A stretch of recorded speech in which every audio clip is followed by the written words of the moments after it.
ਮਲਾਰ ਮਹੱਲਾ ਪੰਜਵਾ। ਦੁਸ਼ਟ ਮੂਏ ਬਿਖ ਖਾਈ ਰੀ ਮਾਈ, ਜਿਸਕੇ ਜੀ ਤਿਨਹੀ ਰਖ ਲੀਨੇ। ਮੇਰੇ ਪ੍ਰਭ ਕਉ ਕਿਰਪਾ ਆਈ, ਦੁਸ਼ਟ ਮੂਏ ਬਿਖ ਖਾਈ ਰੀ ਮਾਈ, ਜਿਸਕੇ ਜੀ ਤਿਨਹੀ ਰਖ ਲੀਨੇ। ਮੇਰੇ ਪ੍ਰਭ ਕਉ ਕਿਰਪਾ ਆਈ, ਰਹਾਉ ਅੰਤਰਜਾਮੀ ਸਭ ਮਹਿ ਵਰਤੈ। ਤਾਂ ਭਉ ਕੈਸਾ ਭਾਈ, ਸੰਗ ਸਹਾਈ ਛੋੜ ਨਾ ਜਾਈ। ਪ੍ਰਭ ਦੀਸੈ ਸਭਨੀ ਠਾਈ, ਅਨਾਥਾ ਨਾਥ ਦੀਨ ਦੁਖ ਭੰਜਨ। ਆਪ ਲੀਏ ਲੜ ਲਾਈ, ਹਰ ਕੀ ਓਟ ਜੀਵਹਿ ਦਾਸ ਤੇਰੇ। ਨਾਨਕ ਪ੍ਰਭ ਸਰਣਾਈ। ਵਾਹਿਗੁਰੂ ਜੀ ਕਾ ਖਾਲਸਾ, ਵਾਹਿਗੁਰੂ ਜੀ ਕੀ ਫਤਿਹ। ਗੁਰੂ ਪਿਆਰੀ ਗੁਰੂ ਸਵਾਰੀ ਸਾਧ ਸੰਗਤ ਜੀਓ, ਆਪ ਜੀ ਵਡਭਾਗੇ ਹੋ, ਧੰਨਤਾ ਦੇ ਯੋਗ ਹੋ, ਜੋ ਦੀਨ ਦੁਨੀਆ ਦੇ ਮਾਲਕ ਸਤਿਗੁਰੂ ਸ਼੍ਰੀ ਗੁਰੂ ਗ੍ਰੰਥ ਸਾਹਿਬ ਜੀ ਮਹਾਰਾਜ ਜੀ ਦੀ ਪਾਵਨ ਪਵਿੱਤਰ ਹਜ਼ੂਰੀ, ਦਸਮੇਸ਼ ਪਿਤਾ ਬਾਜਾਂ ਵਾਲੇ ਪਾਤਸ਼ਾਹ ਧੰਨ ਧੰਨ ਸਾਹਿਬ ਸ਼੍ਰੀ ਗੁਰੂ ਗੋਬਿੰਦ ਸਿੰਘ ਜੀ ਮਹਾਰਾਜ ਜੀ ਦੇ ਪਾਵਨ ਪਵਿੱਤਰ ਸਥਾਨ ਤਖਤ ਸ਼੍ਰੀ ਕੇਸਗੜ੍ਹ ਸਾਹਿਬ ਜੀ ਵਿਖੇ ਆਪਣੀਆਂ ਹਾਜ਼ਰੀਆਂ ਲਵਾ ਰਹੇ ਹੋ। ਲੜੀਵਾਰ ਪਾਵਨ ਪਵਿੱਤਰ ਅੰਮ੍ਰਿਤਮਈ ਗੁਰਬਾਣੀ ਦੀ ਸ਼ਬਦ ਵਿਚਾਰ ਕਥਾ ਚੱਲ ਰਹੀ ਹੈ। ਸਤਿਗੁਰੂ ਸ਼੍ਰੀ ਗੁਰੂ ਗ੍ਰੰਥ ਸਾਹਿਬ ਜੀ ਦੇ ਪਾਵਨ ਅੰਗ 1269 ਅੰਗ ਦੇ ਉੱਤੇ ਅੱਜ ਦਾ ਜੋ ਪਾਵਨ ਸ਼ਬਦ ਸਾਨੂੰ ਵਿਚਾਰਨ ਲਈ ਗੁਰੂ ਜੀ ਨੇ ਦਿੱਤਾ ਹੈ, ਆਪ ਜੀ ਨੇ ਸੁਣਿਆ ਹੈ। ਇਹ ਪਵਿੱਤਰ ਸ਼ਬਦ ਸਤਿਗੁਰੂ ਸ਼੍ਰੀ ਗੁਰੂ ਅਰਜਨ ਦੇਵ ਸਾਹਿਬ ਜੀ ਮਹਾਰਾਜ ਪੰਚਮ ਪਾਤਸ਼ਾਹ ਜੀ ਦੀ ਰਸਨਾ ਤੋਂ ਉਚਾਰਨ ਹੋਇਆ ਹੈ। ਮਲਾਰ ਮਹੱਲਾ ਪੰਜਵਾ। ਮਲਾਰ ਰਾਗ ਦਾ ਨਾਮ ਹੈ ਜੀ। ਮਹੱਲਾ ਪੰਜਵਾਂ ਤੋਂ ਭਾਵ ਪੰਚਮ ਪਾਤਸ਼ਾਹ ਸਤਿਗੁਰੂ ਸ਼੍ਰੀ ਗੁਰੂ ਅਰਜਨ ਦੇਵ ਜੀ ਮਹਾਰਾਜ। ਸਤਿਗੁਰੂ ਜੀ ਕਹਿ ਰਹੇ ਨੇ, ਦੁਸ਼ਟ ਮੂਏ ਬਿਖ ਖਾਈ ਰੀ ਮਾਈ। ਰੀ ਮਾਈ ਜਿਹੜਾ ਸ਼ਬਦ ਹੈ, ਇਹ ਸੰਬੋਧਨ ਕੀਤਾ ਹੈ ਆਪਣੀ ਮਾਂ ਨੂੰ ਗੁਰੂ ਗ੍ਰੰਥ ਸਾਹਿਬ ਵਿੱਚ ਸੰਬੋਧਨ ਕਰਨ ਦੇ ਲਈ।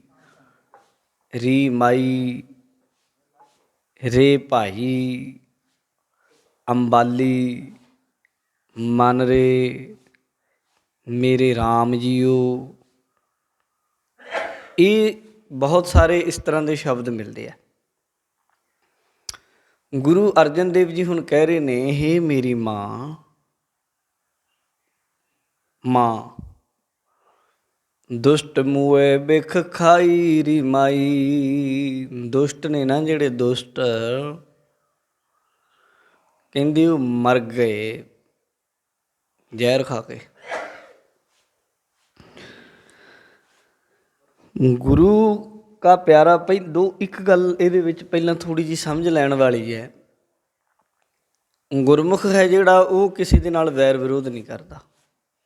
ਗੁਰਸਿੱਖ ਦੇ ਅੰਦਰ ਵਿਰੋਧ ਮੁੱਕ ਜਾਂਦਾ ਹੈ, ਪਰ ਇਹਦੇ ਗੁਰਸਿੱਖ ਦੇ ਅੰਦਰੋਂ ਵਿਰੋਧ ਮੁੱਕਣ ਦੇ ਨਾਲ ਇਹ ਜ਼ਰੂਰੀ ਨਹੀਂ ਵੀ ਜੋ ਵਿਰੋਧੀ ਆ ਉਹਦੇ ਅੰਦਰੋਂ ਵੀ ਵਿਰੋਧ ਮੁੱਕ ਜਾਏ। ਇਹ ਨਹੀਂ ਹੋਇਆ ਕਰਦਾ। ਜਿਹੜਾ ਵਿਰੋਧੀ ਹੈ ਉਹ ਆਪਣੇ ਹੱਥ ਕੰਡੇ ਅਪਣਾਉਂਦਾ ਰਹਿੰਦਾ ਹੈ। ਪਰ ਇੱਕ ਕਰਤਾਰੀ ਨਿਯਮ ਇਹ ਹੈ, ਗੁਰਬਾਣੀ ਵਿੱਚ ਬਹੁਤ ਵਾਰ ਉਹਦੇ ਦਰਸ਼ਨ ਹੋਏ ਹੈ ਕਿ ਜਦੋਂ ਕੋਈ ਕਿਸੇ ਨਾਲ ਵੈਰ ਕਰਦਾ, ਨਿਰਵੈਰਾਂ ਨਾਲ ਵੈਰ ਕਮਾਏਂਦੇ, ਧਰਮ ਨਿਆਏ ਪਚੰਦੇ। ਫਿਰ ਬਾਣੀ 'ਚ ਇਹ ਲਿਖਿਆ, ਮਹਾਰਾਜ ਕਹਿੰਦੇ ਆ, ਫਿਰ ਕਰਤਾਰੀ ਨਿਯਮ ਇਹ ਲਾਗੂ ਹੋ ਜਾਂਦਾ, ਨਿਰਵੈਰਾਂ 'ਤੇ ਵੈਰ ਕਰਨ ਵਾਲਾ ਫਿਰ ਕਰਤਾਰ ਉਹਦੇ ਨਾਲ ਨਜਿੱਠਦਾ ਅਤੇ ਫਿਰ ਉਹ ਆਪਣੀਆਂ ਜੜ੍ਹਾਂ ਆਪ ਵੱਢਦਾ। ਫਿਰ ਉਹ ਇਨਸਾਨ, ਗੁਰੂ ਗੋਬਿੰਦ ਸਿੰਘ ਜੀ ਦਾ ਜਦੋਂ ਇਤਿਹਾਸ ਪੜ੍ਹਦੇ ਹਾਂ, ਰਾਏ ਕੱਲੇ ਦੇ ਕੋਲ ਗੁਰੂ ਜੀ ਬੈਠੇ ਹੈ ਅਤੇ ਰਾਏ ਕੱਲੇ ਦਾ ਇੱਕ ਬੜਾ ਪਿਆਰਾ ਸੇਵਾਦਾਰ ਹੈ, ਨੂਰਾ ਮਾਹੀ ਜਿਹਦਾ ਨਾਮ ਹੈ। ਉਹਦੇ 'ਚ ਖਾਸੀਅਤ ਬੜੀ ਹੈ। ਕਈ ਬੰਦਿਆਂ 'ਚ ਰੱਬ ਨੇ ਕਈ ਤਰ੍ਹਾਂ ਦੀਆਂ ਵੱਖੋ ਵੱਖਰੀਆਂ ਅਨੋਖੀਆਂ ਜਿਹੀਆਂ ਚੀਜ਼ਾਂ ਰੱਖੀਆਂ ਨੇ ਪਰਮਾਤਮਾ ਨੇ। ਉਹਦੇ 'ਚ ਕੁਵਤ ਸੀ, ਤਾਕਤ ਰੱਖੀ ਸੀ, ਬੜੀ ਤੇਜ਼ੀ ਨਾਲ ਤੁਰਦਾ ਸੀ ਔਰ ਜਿੱਥੇ ਜਾਂਦਾ ਸੀ ਆਲੇ ਦੁਆਲੇ ਦੀਆਂ ਗੱਲਾਂ ਬੜੀ ਛੇਤੀ ਲੋਕਾਂ ਦੇ ਵਿੱਚ ਘੁਲ ਮਿਲ ਕੇ ਪਤਾ ਕਰ ਲੈਂਦਾ ਸੀ। ਉਹ ਗਿਆ, ਜਾ ਕੇ ਸਰਹੰਦ ਪਹੁੰਚਿਆ, ਰਸਤੇ ਦੇ ਵਿੱਚ ਵੀ ਬੰਦਿਆਂ ਤੋਂ ਜਾਂਦਾ ਗਿਆ ਅਤੇ ਪੁੱਛਦਾ ਗਿਆ ਅਤੇ ਉਹਨੇ ਸਾਰੀ ਗੱਲ ਆ ਕੇ ਦੱਸੀ ਗੁਰੂ ਕਲਗੀਧਰ ਮਹਾਰਾਜ ਨੂੰ ਕਿ ਸੱਚੇ ਪਾਤਸ਼ਾਹ ਜੀ, ਉਹਨਾਂ ਦੁਸ਼ਟਾਂ ਨੇ ਛੋਟੇ ਸਾਹਿਬਜ਼ਾਦਿਆਂ ਨੂੰ ਨੀਹਾਂ 'ਚ ਚਿਣਿਆ ਮਹਾਰਾਜ। ਜਣੀ ਜਿੰਦਾ ਸਨ ਸਰੀਰਕ ਤੌਰ 'ਤੇ, ਉਹਨਾਂ ਨੂੰ ਖੜਾ ਕੇ ਨੀਂਹ ਦੇ ਵਿੱਚ ਅਤੇ ਮਹਾਰਾਜ ਜੀ ਉੱਥੇ ਚਿਣਿਆ। ਹਾਲਾਂਕਿ ਕਚਹਿਰੀ ਹੁੰਦੀ ਹੈ ਜਿਹੜੀ ਇਨਸਾਫ ਕਰਨ ਲਈ ਹੁੰਦੀ ਹੈ, ਕਚਹਿਰੀ, ਪਰ ਸਾਹਿਬਜ਼ਾਦਿਆਂ ਨੂੰ ਕਚਹਿਰੀ 'ਚ ਚਿਣਿਆ ਗਿਆ। ਇਹ ਵੀ ਇੱਕ ਬੜੀ ਅਨੋਖੀ ਗੱਲ ਹੈ। ਕਚਹਿਰੀ 'ਚ, ਕੋਰਟ 'ਚ ਲੋਕ ਇਸ ਲਈ ਜਾਂਦੇ ਵੀ ਸਾਡੇ ਨਾਲ ਇਨਸਾਫ ਹੋਵੇ, ਪਰ ਸਾਹਿਬਜ਼ਾਦਿਆਂ ਨਾਲ ਉੱਥੇ ਹੀ ਬੇਇਨਸਾਫੀ ਕੀਤੀ, ਕਚਹਿਰੀ 'ਚ ਉਹਨਾਂ ਨੂੰ ਜਿੰਦਾ ਨੂੰ ਚਿਣਿਆ। ਅਤੇ ਗੁਰੂ ਗੋਬਿੰਦ ਸਿੰਘ ਮਹਾਰਾਜ ਨੇ ਉੱਥੇ ਫਿਰ ਜੜ੍ਹ, ਇੱਕ ਕਾਹੀ ਦੇ ਬੂਟੇ ਦੀ ਜੜ੍ਹ ਤੀਰ ਪਾ ਕੇ ਅਤੇ ਮਹਾਰਾਜ ਨੇ ਪੁੱਟ ਦਿੱਤੀ। ਮਹਾਰਾਜ ਕਹਿੰਦੇ ਇਹਨਾਂ ਦੀਆਂ ਕਰਤੂਤਾਂ ਨੇ ਇਹਨਾਂ ਦੀ ਆਪਣੀ ਜੜ੍ਹ ਪਟਾ ਲਈ। ਹੁਣ ਜੜ੍ਹ ਪੱਟੀ ਗਈ। ਜਿਹੜਾ ਕੋਈ ਦੁਸ਼ਟ ਹੈ, ਭੈੜਾ ਬੰਦਾ ਹੈ, ਜਦੋਂ ਕੋਈ ਨਿਰਵੈਰ ਨਾਲ ਵੈਰ ਕਰੇਗਾ ਅਤੇ ਸਾਧ ਸੰਗਤ ਜੀ ਉਹਦੀ ਜੜ੍ਹ ਪੱਟੀ ਜਾਏਗੀ। ਇਹ ਗੱਲ ਪੱਕੀ ਜਾਣ ਲਿਆ ਜੇ। ਜਦੋਂ ਪ੍ਰਾਚੀਨ ਪੰਥ ਪ੍ਰਕਾਸ਼ ਪੜ੍ਹਦੇ ਆ ਨਾ ਜੀ, ਪ੍ਰਾਚੀਨ ਪੰਥ ਪ੍ਰਕਾਸ਼ ਯਾਨੀ ਰਤਨ ਸਿੰਘ ਭੰਗੂ ਹੋਣੀ, ਉਹਦੇ ਵਿੱਚ ਜਦੋਂ ਭਾਈ ਤਾਰੂ ਸਿੰਘ ਜੀ ਹੋਣਾ ਦਾ ਇਤਿਹਾਸ ਪੜ੍ਹਦੇ ਹਾਂ, ਜਿਨ੍ਹਾਂ ਨੂੰ ਖੋਪੜੀ ਲਾ ਕੇ ਸ਼ਹੀਦ ਕੀਤਾ ਗਿਆ, ਬਹੁਤ ਕੁਝ ਹੋਇਆ। ਉਹਦੇ ਵਿੱਚ ਆਉਂਦਾ ਕਿ ਸਿੰਘਾਂ ਨੇ ਫਿਰ ਉੱਥੇ ਗੱਲਬਾਤ ਕੀਤੀ ਅਤੇ ਉੱਥੇ ਫਿਰ ਗੱਲ ਚੱਲੀ ਬਾਬਰ ਦੇ, ਮੁਗਲ ਦੇ, ਇਹਨਾਂ ਦੇ ਰਾਜ ਦੀ। ਅਤੇ ਉੱਥੇ ਫਿਰ ਉਹਨਾਂ ਭਾਈ ਰਤਨ ਸਿੰਘ ਭੰਗੂ ਹੋਣਾ ਨੇ ਸ਼ਹੀਦੀ ਦੇ ਪ੍ਰਸੰਗ ਦੇ ਵਿੱਚ ਇਹ ਗੱਲ ਮੈਨਸ਼ਨ ਕੀਤੀ ਹੈ ਕਿ ਬਾਬਰ ਗੁਰੂ ਨਾਨਕ ਜੀ ਨੂੰ ਮਿਲਿਆ ਸੀ। ਗੁਰੂ ਨਾਨਕ ਸਾਹਿਬ ਨੇ ਆਖਿਆ ਸੀ ਰਾਜ ਤੇ ਚੰਗਾ ਉਹੀ ਹੁੰਦਾ ਜਿਹਦੇ ਵਿੱਚ ਨਿਆਂ ਹੋਵੇ। ਪਰ ਇਹ ਬਾਬਰ ਜਿਸ ਵੇਲੇ ਕੋਈ ਰਾਜਾ ਬੇਈਮਾਨੀ ਕਰਨ ਲੱਗ ਜਾਏ, ਨਿਆਂ ਨਾ ਕਰੇ, ਅਨਿਆਂ ਕਰਨ ਲੱਗ ਜਾਏ, ਜਿਸ ਵੇਲੇ ਕੇਵਲ ਰਾਜਾ ਲੋਕਾਂ ਦੇ ਸਿਰ ਦੇ ਉੱਤੇ ਵਜਨ ਬਣ ਕੇ ਰਹਿ ਜਾਏ, ਦੁਸ਼ਟਤਾਈਆਂ 'ਤੇ ਉਤਰ ਆਏ ਅਤੇ ਗੁਰਮੁਖਾਂ ਨੂੰ ਦੁਖਾਉਣ ਲੱਗ ਜਾਏ ਅਤੇ ਫਿਰ ਉਹ ਖਤਮ ਹੋ ਜਾਂਦਾ ਹੈ। ਇਹ ਯਾਦ ਰੱਖੀ। ਉਹਨੇ ਆਖਿਆ ਸੀ ਮਹਾਰਾਜ ਮੇਰਾ ਰਾਜ ਭਾਗ। ਮਹਾਰਾਜ ਕਹਿੰਦੇ ਨਿਆਂ ਕਰੋ ਅਤੇ ਪ੍ਰਮਾਤਮਾ ਦੀ ਕਚਹਿਰੀ ਦੇ ਵਿੱਚ, ਦਰਗਾਹ ਵਿੱਚ ਵੀ ਪ੍ਰਵਾਨ ਹੋ ਜਾਈਦਾ। ਉੱਥੇ ਫਿਰ ਮਹਾਰਾਜ ਨੇ ਆਖਿਆ ਅਗਰ ਇਹ ਕੰਮ ਕਰਨ ਲੱਗ ਜਾਓਗੇ ਦੁਸ਼ਟਤਾਈ ਵਾਲੇ ਤਾਂ ਫਿਰ ਖਤਮ ਹੋ ਜਾਓਗੇ। ਇਹ ਉਹਦੇ ਵਿੱਚ ਫਿਰ ਲਿਖਿਆ ਮਿਲਦਾ। ਸਤਿਗੁਰੂ ਗੁਰੂ ਅਰਜਨ ਦੇਵ ਸਾਹਿਬ ਮਹਾਰਾਜ ਇੱਥੇ ਕਹਿ ਰਹੇ, ਦੁਸ਼ਟ ਮੂਹੇ ਬਿਖ ਖਾਈ ਰਿਮਾਈ। ਦੁਸ਼ਟ ਭੈੜੇ ਜਿਹੜੇ ਹੁੰਦੇ ਹਨ ਬਿਰਤੀ ਦੇ ਮਾਲਕ, ਮਹਾਰਾਜ ਕਹਿੰਦੇ ਬਿਖ ਖਾਈ, ਜ਼ਹਿਰ ਖਾ ਕੇ ਮਰ ਜਾਂਦੇ। ਜਿਵੇਂ ਕੋਈ ਜ਼ਹਿਰ ਖਾ ਕੇ ਮਰਦਾ ਹੈ, ਆਤਮ ਹੱਤਿਆ ਕਰਦਾ ਹੈ, ਇੱਦਾਂ ਬਾਰੀ ਦੁਸ਼ਟ ਵੀ। ਕੁਝ ਅੰਤਰੀਵ ਵੀ ਸਾਡੇ ਵਿਸ਼ੇ ਹੈ ਜਿਹੜੇ ਕਾਮ, ਕ੍ਰੋਧ, ਲੋਭ, ਮੋਹ, ਅਹੰਕਾਰ, ਇਹ ਵੀ ਇੱਕ ਤਰ੍ਹਾਂ ਦੇ ਦੁਸ਼ਟ ਨੇ। ਅਤੇ ਜਿਹੜਾ ਕੋਈ ਗੁਰੂ ਦੀ ਸ਼ਰਨ ਨਹੀਂ ਪੈਂਦਾ ਉਹਦੇ ਮੋਢਿਆਂ 'ਤੇ ਚੜ੍ਹ ਕੇ ਬੈਠ ਜਾਂਦੇ ਆ, ਬੋਲਦੇ ਆ। ਫਿਰ ਕਦੇ ਉਹਦੀਆਂ ਅੱਖਾਂ ਵਿੱਚ ਦੀ ਆਪਣਾ ਰੂਪ ਬਾਹਰ ਕੱਢਦੇ ਆ, ਕਦੇ ਜ਼ੁਬਾਨ ਵਿੱਚ ਦੀ ਵਿਸ਼ੇ ਬੋਲਦੇ ਆ ਉਹਦੇ ਸਿਰ ਚੜ੍ਹ ਕੇ, ਕਦੇ ਉਹਦੇ ਹੱਥਾਂ ਵਿੱਚ ਦੀ ਉਹਦੀ ਕਿਰਿਆ ਦੇ ਵਿੱਚ ਦੀ ਪਤਾ ਲੱਗਦਾ। ਕਿਉਂ? ਦੁਸ਼ਟਤਾਈ ਵਾਲੀ ਕਿਰਿਆ ਕਰਦਾ ਹੁੰਦਾ। ਜਿਹਨੂੰ ਅਸੀਂ ਦੁਸ਼ਟ ਕਹਿੰਦੇ ਹਾਂ, ਦਰਅਸਲ ਉਹਦੇ ਅੰਦਰ ਜਿਹੜੀ ਕਿਰਿਆ ਵਰਤ ਰਹੀ ਹੁੰਦੀ ਹੈ, ਅੰਦਰ ਭੈੜੇ ਜਿਹੜੇ ਬੈਠੇ ਹੈ ਵਿਸ਼ੇ, ਉਹ ਕੰਮ ਕਰ ਰਹੇ ਹੁੰਦੇ ਆ। ਫਿਰ ਜਦੋਂ ਅੰਦਰ ਮਨ ਵਿੱਚ ਦੁਸ਼ਟ ਆ ਕੇ ਬੈਠ ਜਾਣ, ਫਿਰ ਸਾਧ ਸੰਗਤ ਜੀ ਬੰਦੇ ਦੀ ਕਿਰਿਆ ਵੀ ਫਿਰ ਦੁਸ਼ਟਤਾਈ ਵਾਲੀ ਹੋ ਜਾਂਦੀ ਹੈ। ਪਰ ਜਦੋਂ ਗੁਰਸਿੱਖ ਜਾਗਦਾ ਹੈ ਅੰਦਰੋਂ, ਗੁਰੂ ਕਿਰਪਾ ਦੇ ਨਾਲ ਜਾਗ ਜਾਂਦਾ, ਕਿਰਪਾ ਵਰਤਦੀ, ਫਿਰ ਉਹਨੂੰ ਪਤਾ ਲੱਗਦਾ ਕਿ ਦੁਸ਼ਟ ਤੇ ਮੇਰੇ ਉੱਤੇ ਹਮਲਾ ਕਰ ਰਹੇ ਆ। ਮੈਂ ਤਾਂ ਇੱਦਾਂ ਦਾ ਹੈ ਨਹੀਂ, ਔਰ ਨਾ ਮੈਂ ਹੋਣਾ ਚਾਹੀਦਾ। ਨਹੀਂ, ਫਿਰ ਉਹ ਦੇਖਦਾ ਵੀ ਮੇਰਾ ਜੋ ਅਸਲ ਰੂਪ ਹੈ, ਮੇਰੇ ਗੁਰੂ ਨੇ ਜੋ ਆਖਿਆ ਉਹ ਤਾਂ ਹੋਰ ਤਰ੍ਹਾਂ ਦਾ ਆਖਿਆ, ਪਰ ਮੇਰੀ ਹੁਣ ਜਿਹੜੀ ਕਰਨੀ ਆ ਉਹ ਇਸ ਤਰ੍ਹਾਂ ਦੀ ਹੈ ਨਹੀਂ ਜਿੱਦਾਂ ਦੀ ਗੁਰਬਾਣੀ ਦੱਸ ਰਹੀ ਹੈ। ਇਹਦਾ ਮਤਲਬ ਮੇਰੇ ਮਨ ਕੁਝ ਹੋਰ ਹੈ, ਮੇਰੇ ਮੂੰਹ 'ਚ ਕੁਝ ਹੋਰ ਹੈ, ਮੈਂ ਤਾਂ ਕੱਚਾ ਤੁਰਿਆ ਫਿਰਦਾ। ਜਦੋਂ ਇਸ ਗੱਲ ਦੀ ਸਮਝ ਆਉਣ ਲੱਗ ਗਈ, ਫਿਰ ਉਹਨੂੰ ਅੰਦਰੋਂ ਝਾਤੀ ਮਾਰਦਾ, ਉਹ ਕਹਿੰਦਾ ਹੋ ਇਹ ਤਾਂ ਅੰਦਰ ਮੋਹ ਬੈਠਾ ਹੈ, ਅੰਦਰ ਕ੍ਰੋਧ ਬੈਠਾ ਹੈ, ਅੰਦਰ ਲੋਭ ਬੈਠਾ ਹੈ, ਅੰਦਰ ਹੰਕਾਰ ਬੈਠਾ ਹੈ, ਅੰਦਰ ਕਾਮ ਬੈਠਾ ਹੈ, ਇਹ ਪੁੱਠੇ ਕੰਮ ਕਰਾ ਰਿਹਾ। ਫਿਰ ਉਹ ਗੁਰਬਾਣੀ ਦਾ ਓਟ ਆਸਰਾ ਲੈਂਦਾ। ਜਦੋਂ ਗੁਰ ਸ਼ਬਦ ਦਾ ਓਟ ਆਸਰਾ ਲੈਂਦਾ ਹੈ, ਗੁਰ ਕਾ ਸ਼ਬਦ ਰਖਵਾਰੇ ਚੌਕੀ ਚੌਗਿਰਦ ਹਮਾਰੇ, ਰਾਮ ਨਾਮ ਮਨ ਲਾਗਾ, ਜਮ ਲੱਜਾਏ ਕਰ ਭਾਗਾ। ਫਿਰ ਸ਼ਰਮ ਆਉਣ ਲੱਗ ਜਾਂਦੀ। ਫਿਰ ਜਮ ਜਿਹੜੇ ਭੈੜੇ ਦੂਤ ਅੰਦਰਲੇ ਵਿਕਾਰ ਨੇ ਨਾ, ਉਹ ਵੀ ਨੱਠ ਜਾਂਦੇ, ਅਤੇ ਬਾਹਰੀ ਜਿਹੜੇ ਧਰਮ ਰਾਏ ਦੇ ਜਮਦੂਤ ਆਉਂਦੇ ਆ, ਉਹ ਵੀ ਫਿਰ ਹੱਥ ਜੋੜਦੇ ਆ ਗੁਰਮੁਖਾਂ ਦੇ ਅੱਗੇ।